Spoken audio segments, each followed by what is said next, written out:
एक समय की बात है, एक विशाल राज्य में एक राजा राज करता था। उसका नाम राजा विक्रम था।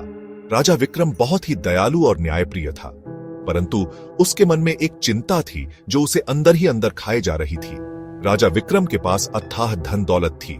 उसके खजाने सोने चांदी हीरे जवाहरात से भरे पेडीडीडे थे, लेकिन फिर भी उसका मन अशांत रहता था।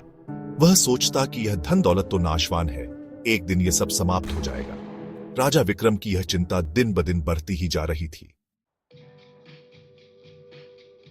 एक दिन राजा विक्रम अपने विशाल महल के बगीचे में टहल रहा था। बगीचा बहुत सुंदर था, तरह तरह के फूलों से महक रहा था। फिर भी राजा का मन अशांत था। उसने सोचा कि इस संसार में ऐसा क्या है जो स्थायी है, जो कभी नष्ट नहीं होता। तभी उसे अपने पिता की बात याद आई। अपने पिता से उसने सुना था कि इस दुनिया में एक ऐसा खजाना भी है जो कभी नष्ट नहीं होता। यह खजाना पाने के लिए ज्ञानी और तपस्वी साधु संतों की शरण में जाना पड़ता है। राजा विक्रम ने तुरंत अपने मंत्री को बुलाया। उसने मंत्री को अपनी चिंता बताई और कहा कि वह उस अमर खजाने को पाना चाहता है।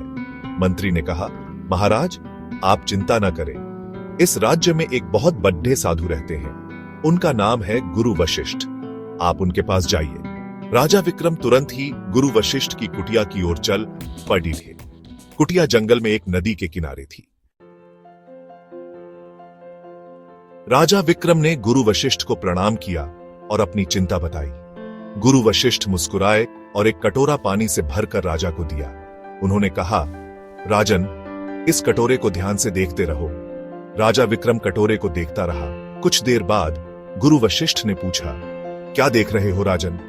राजा ने कहा, स्वामी, मैं इस कटोरे में अपना प्रतिबिंब देख रहा हूं। गुरु वशिष्ठ बोले, राजन, तुम कटोरे में अपना प्रतिबिंब देख रहे हो, पानी नहीं। जिस प्रकार यह प्रतिबिंब क्षणभंगुर है, उसी प्रकार यह संसार और इसमें मौजूद सभी चीजें भी क्षणभंगुर है। राजा विक्रम गुरु वशिष्ठ की बात समझ गया। उसे जीवन का सही अर्थ समझ आ गया।